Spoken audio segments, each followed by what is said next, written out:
Donc là, du coup, on arrive devant la maison. On va traverser, Victor, tu m'aides? Je vais traverser là. C'était censé notre petit paradis. Ouais. Julie et Victor ont acheté cette maison en banlieue parisienne il y a 3 ans. 100 mètres carrés, 3 chambres, un petit jardin. Ils rêvaient d'y élever leur fille de 2 ans et leur bébé de 6 mois. Mais rien ne se passe comme prévu. Je vous vois, hein?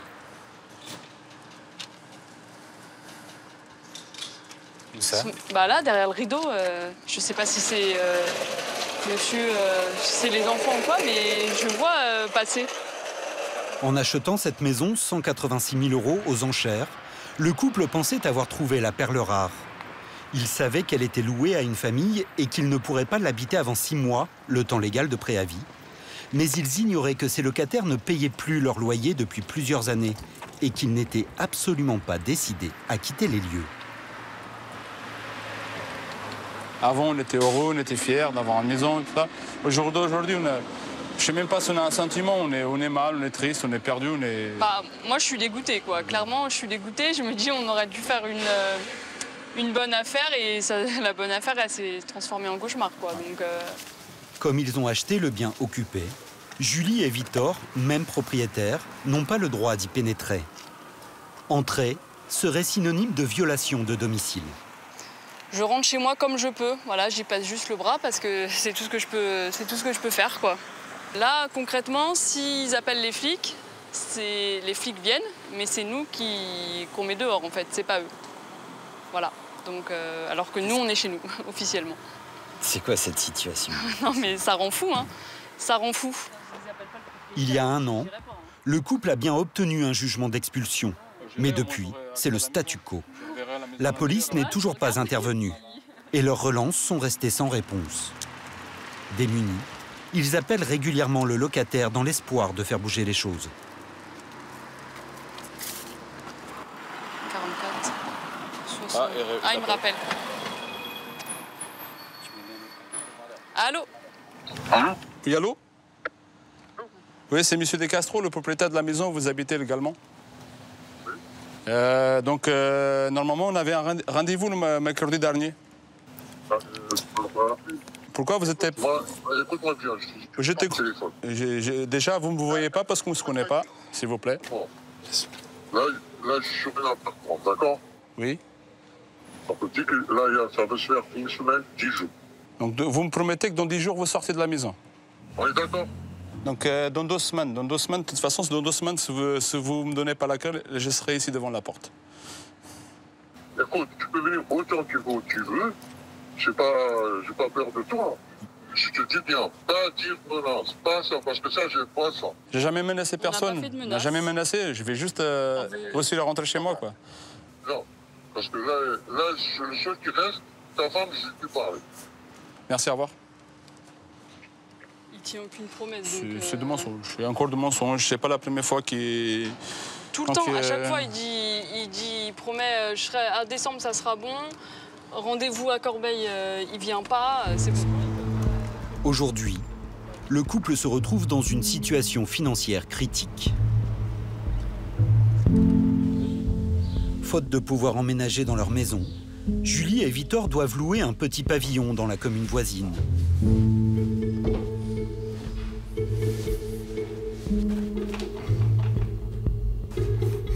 Alors du coup, vous devez payer un loyer. Ouais, exactement. Donc de 1103,47 €.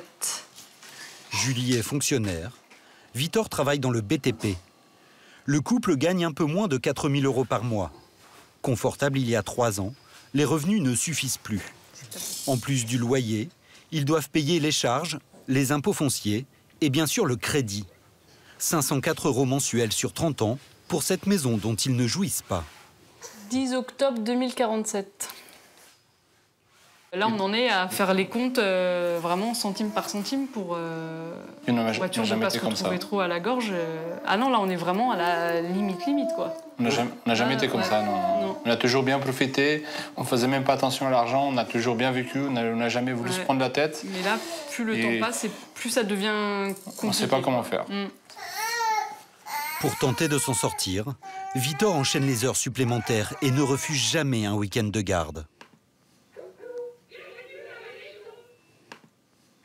Même fatigué, sans dormir, des fois j'ai du mal à tenir dans la route, mais j'ai pas le choix. On s'accroche en se disant que c'est temporaire et que ça va bien finir par s'arranger, quoi. Oh, c'est ça, ou laisser tomber et tout perdre. Ouais. On sait pas quoi faire.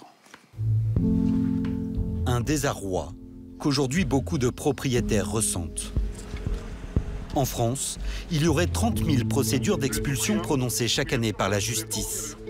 Pourtant, à peine un tiers serait exécuté. Locataires qui ne paient pas ou squatteurs entrés par effraction.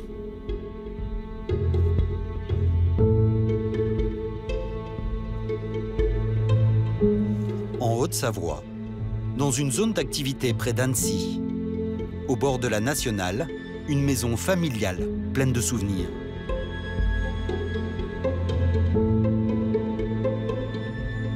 Éric Chassagne et sa sœur Monique en ont hérité de leurs parents il y a 6 ans. Oh punaise. Ils ont essayé de rentrer. On peut même plus passer. Ils ont essayé de rentrer là. Depuis, la maison inhabitée est régulièrement squattée. Oh punaise, mais c'est pas vrai, C'est pas possible, ça. Ils sont venus, tu vois. Ouais. Regarde, ils ont même arraché les trucs qu'avait fait le maçon. Ils sont venus. Regarde ça, un coupe-boulon, ils y ont été. Et on rabattrait pas la planche. Si. Différents groupes de personnes s'y sont installés à 3 reprises en moins de 2 ans. Regarde, quand on est venu hier, la table, elle était là, le caddie, il était là-bas, la sangle n'y était pas. Donc tu avais raison. Donc tu vois, il y a bien quelqu'un qui est venu. Quelqu'un est venu là. Et voilà, on constate encore que quelqu'un vient. Donc tu vois que ça tourne encore, hein. Éric et sa sœur ne comptent pas habiter la maison, J'en reviens pas. mais n'ont pas encore le courage de la vendre. J'en reviens pas, mais... J'en ai les jambes coupées, là. Pour eux, les squatteurs souillent la mémoire de leurs parents. Voilà, déjà quand... Tu vas pas me dire, ça. Regardez, là, il y avait de la vie là-dedans. Le jardin du papa, avec moi gamin. Derrière, tout un champ, tout un jardin. Maintenant, c'est la Nationale qui passe là, c'est... Lors du dernier squat, en mars 2022, J'étais persuadé... Éric a été averti par un voisin.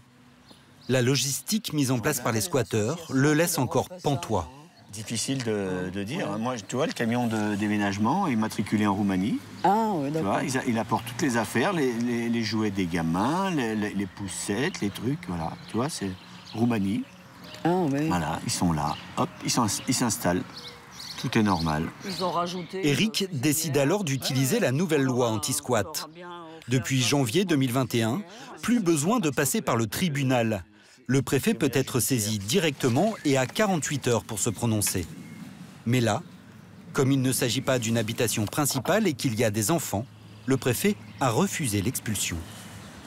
L'aspect financier, oui, bien sûr, oui. mais c'est pas le primordial.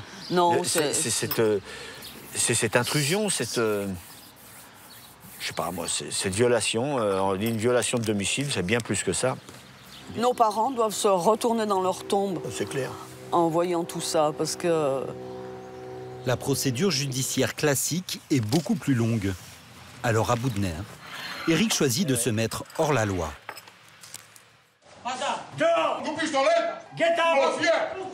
Accompagné d'un ami et filmé par un journaliste local, il tente de faire sortir les squatteurs par la force. Le ton monte. Il fait alors usage d'une bombe lacrymogène. Une arme de 4e catégorie. Regardez ce qu'il fait. C'est pas après les enfants, c'est après toi. Allez, dehors. Je suis navré pour les enfants. Les enfants, c'est vos otages à vous. Vous êtes malins. Dans la maison, 15 personnes, dont 5 enfants, se sont installées depuis 8 jours. Regardez. Là, il y a des enfants qui dorment. Les squatteurs ont vidé les pièces Ici aussi, on a tout nettoyé. et descendu les effets personnels des parents d'Éric à la cave, mélangés aux poubelles. Tout ça, ce sont les ordures qui viennent d'en haut. Et nous, on a tout mis ici.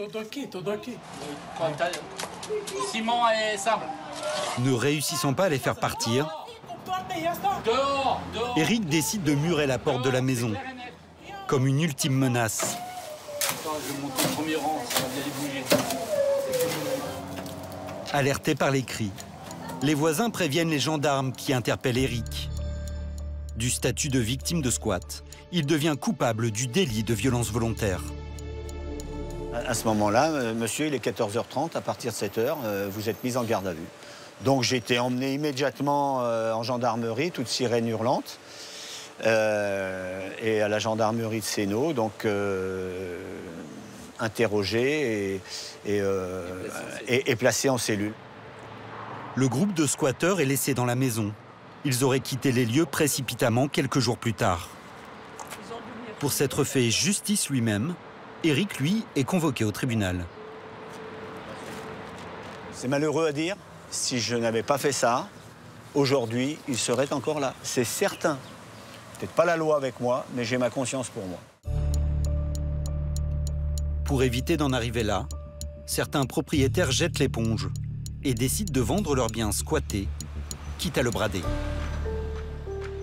En banlieue parisienne, les bureaux anonymisés d'une société immobilière qui fait de ce désarroi un business florissant. Il y a ce dossier de Shell qu'il va falloir qu'on aille voir, et puis il y a la dame là. Théo et Yann rachètent à bas prix les logements squattés. Et les offres se multiplient. En 5 ans, ils sont passés de 40 dossiers par mois à plus de 120. Ça, c'est toutes les personnes que nous devons rappeler. Je possède 2 biens immobiliers, ils sont squattés. L'un est à Montreuil et l'autre à Romainville. Bonjour, ce matin, je suis parti dans mon appartement et j'ai été surpris par 2 squatteurs. Bonsoir. Je viens vous supplier, je ne sais pas si vous pouvez acheter notre bien. Donc oui, les propriétaires qui nous sollicitent sont au bout du bout, ils n'en peuvent plus, ils n'y arrivent plus, ils veulent se débarrasser du problème qui leur coûte de l'argent. Sur leur bureau, une trentaine de projets de rachat.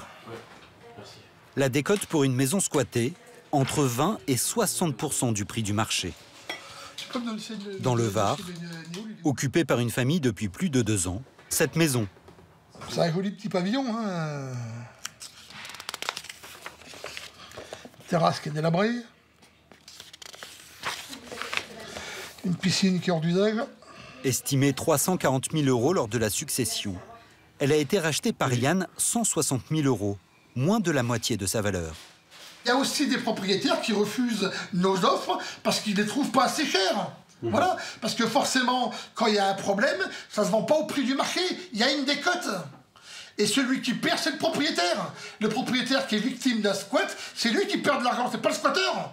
Avec sa bardée d'avocats et de huissiers de justice, il s'occupe des procédures d'expulsion, retape les maisons avant de les revendre au prix fort. Morgane.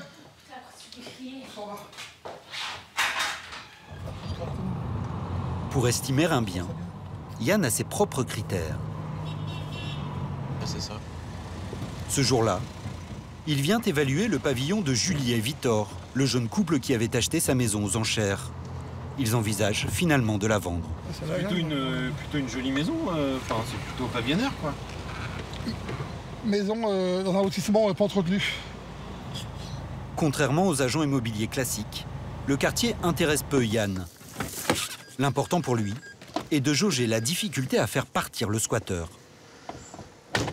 Je connais l'oiseau, hein. Oui, non, mais... La meilleure des sources, le voisinage. Comment ? Il est compliqué ? Il est spécial. Surtout Il est costaud ? Il est assez grand, mais pas très costaud. Il est pas violent ? Comment ? Il est pas violent ? Avec moi, non. Il peut le devenir. Pour tester la résistance des squatteurs, il n'y a pas de nom sur la boîte. Yann se montre toujours cordial, mais très ferme. Bonjour madame. Bonjour. Je peux vous voir 2 minutes s'il vous plaît ? Je peux vous voir 2 minutes s'il vous plaît ? Oui. Voilà. Bah, venez voir 2 minutes. Attends, j'appelle mon fils parce que moi je parle pas beaucoup français. Oh, vous parlez suffisamment français, on va se comprendre. Pour Yann, la présence d'enfants est une mauvaise nouvelle. Les préfectures expulsent rarement des familles sans solution de relogement. Et tes parents, ils ont fait des démarches pour essayer de trouver un logement? Si, là, ils sont en trouver, là. Et alors, ils devraient partir? Si, là, on va partir juste là. Je pense que c'est la mairie pour trouver une nouvelle maison. D'accord. C'est-à-dire qu'on a trouvé une maison, il y a un Melun, ils nous ont proposé, tout ça. Là, on fait des efforts là, pour trouver une nouvelle maison. D'accord. Et ton papa, il a un numéro de téléphone? Ouais. Mais au téléphone, Yann va très vite douter de la bonne foi du père. Et je vous appelle, je suis devant chez vous avec votre fils. Si on ne rentre pas à la maison, s'il vous plaît. J'aurais quand même aimé qu'il nous fasse visiter la maison. Écoutez, si vous me trouvez la location de la maison, je quitte. Si quoi? Trouvez une location, une maison à location. Je vous trouve une maison à louer et vous partez. Voilà. Mais moi, monsieur, c'est pas mon métier. Oui, non, mais monsieur, c'est pas à moi de vous trouver une maison, ça fonctionne pas comme ça. Nous, on maîtrise parfaitement les procédures d'expulsion, et puis ça va bouger, hein. C'est pas méchant ce que je vous dis, hein. Mais il faut vraiment vous réveiller, là, et trouver une solution, hein. Ah, tu veux couper ma tête? D'accord. Bah écoute, viens couper ma tête, je suis devant la maison. Allez, viens, je t'attends. Viens couper ma tête, je suis devant la maison. Écoute-moi, s'il te plaît, on va parler sérieusement 2 minutes. Non, je vais appeler la police, là. Et appelle la police. Eh ben viens, appelle la police, tu peux appeler la police, on les attend devant la maison. Bon, ben, le papa, il est coquin, voilà. Il profite de la situation, il me dit qu'il fait des démarches, et puis finalement, il me demande de lui trouver une maison à louer. Donc ça peut durer des mois comme ça. Il faut bien dire à votre papa que la situation, elle ne pourra pas durer comme ça. Il faut vraiment qu'il cherche un logement. Parce que... Ouais, mais il cherche. Ouais, mais on peut chercher pendant 20 ans et pas trouver, hein. Yann ne va pas tout de suite faire une proposition de rachat à Julie et Victor. Car si le squatteur n'est pas expulsé avant la trêve hivernale, il pourra rester dans la maison jusqu'en avril 2023. Le bien perdra donc encore de sa valeur. Selon lui, il faut en moyenne 27 mois de procédure pour libérer un logement squatté. Alors parfois, il utilise une autre méthode, légale elle aussi, mais plus surprenante. Sa stratégie, payer les squatteurs pour qu'ils partent sur le champ. 1 000 € par personne, en liquide, le maximum autorisé par la loi. On a le choix entre payer l'avocat, 3 000 €, il y a 3 squatteurs, et puis faire une procédure qui dure 2 ans. Ou proposer ces 3 000 € aux squatteurs, 1 000 € chacun, et ils partent tout de suite. Et on économise une procédure qui dure 2 ans, avec tous les dégâts qui peuvent être faits dans la maison. Mais c'est pas un peu encourager le squat, du coup? Alors, on n'a pas le sentiment d'encourager les squats, on a plutôt le sentiment de régler les problèmes de squat le plus rapidement possible. La remise des fonds doit se faire sous constat d'huissier. Encore faut-il que les squatteurs acceptent. Dans ce quartier populaire de Marseille, Yann vient de racheter cette maison. Le côté droit est squatté par 5 Tunisiens. Ce que je veux, c'est récupérer ma maison. Écoute-moi, s'il te plaît, écoute-moi, s'il te plaît. Écoute-moi, s'il te plaît. Écoute-moi, on parle. Est-ce que si je suis le patron... Il n'y a pas le patron ici. Bon, ils sont 4-5 là-dedans, ils veulent pas, donc il faut en revenir avec la police. Allez. De l'autre côté, ce travailleur algérien sans papier est plus enclin à discuter. Ah, c'est bien quand on peut discuter. Et moi, du coup, je sors de la boucle. Moi, j'aime pas les problèmes. Ouais, c'est bien. Moi, je sors de... Faudrait pas nous embêter, hein. Il s'est installé ici avec sa femme, ses 3 enfants et un ami. Ça, Wafi, on termine. Wafi Tamim, ça va? La maison est particulièrement bien tenue. Non, sois gentil avec ton frère, sois gentil. Ah, Nadir. Ouais, termine. Sois gentil. Je te félicite. Non, il y en a les bons. Écoute-moi. Il y en a les bons. Écoute-moi. C'est propre, c'est très bien. T'es respectueux du lieu, c'est très bien. C'est propre, c'est bien. Ça fait combien de temps que vous êtes là, vous? Moi, 4 ans. Vous me dites, Yann, je pars dans 1 mois, vous avez chacun 3 000, après vous partagez entre vous, toi.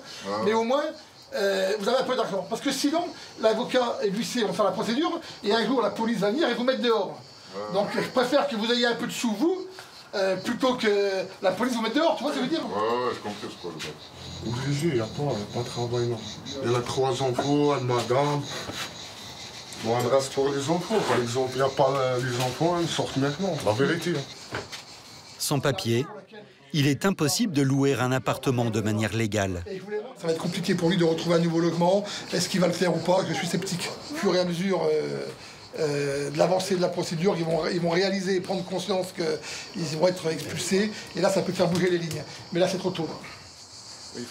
Yann va donc entamer la procédure d'expulsion, mais il reviendra régulièrement leur proposer de l'argent. Selon lui, cette stratégie fonctionne une fois sur deux. Et quand les négociations n'aboutissent pas, il obtient, parfois après plusieurs années de procédure, l'expulsion par les forces de l'ordre. 8h30 à Bezons, en région parisienne. Les policiers entrent dans cette petite maison squattée depuis 5 ans. À l'intérieur, 3 clandestins, obligés de partir immédiatement avec leur peu d'affaires.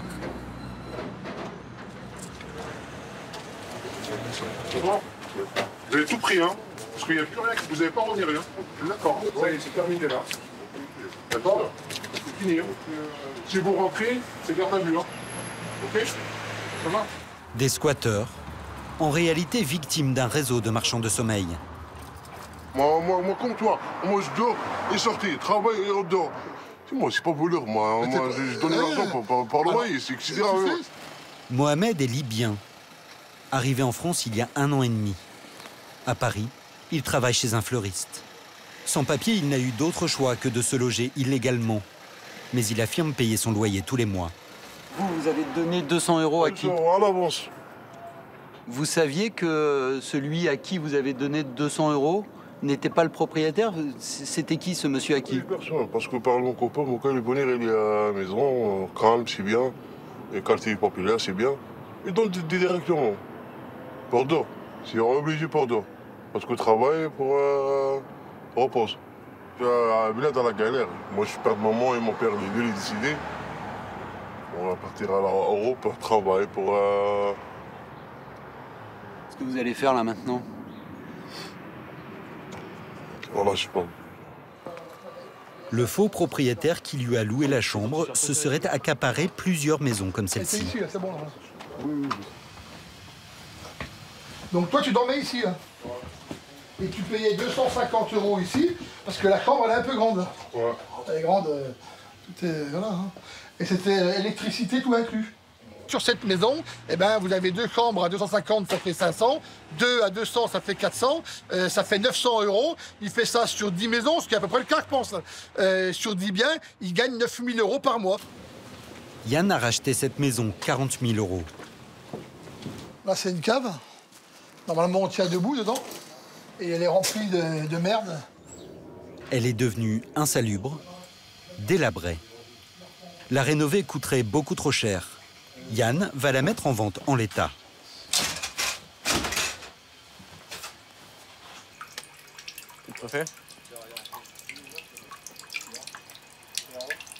Lionel, c'est Yann, ça va? Nickel. J'ai un dossier pour toi, petite maison à vendre aux enchères. C'est le même profil que la maison que tu avais vendue à Ivry, là. C'est un squat, hein, c'est tout délabré. Hein. Mais bon, ça peut...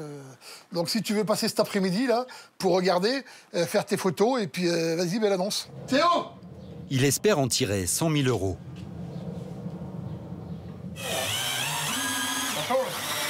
En attendant, pour éviter qu'elle ne soit à nouveau squattée, la maison est sécurisée. Portes et fenêtres condamnées et une alarme installée.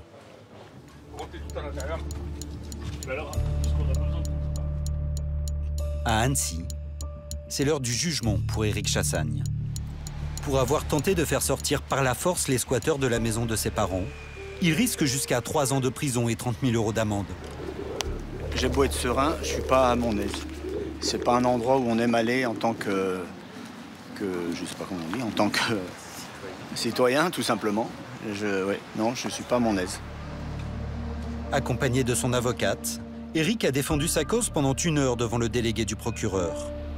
Il écopera d'un rappel à la loi et d'une amende de 330 €.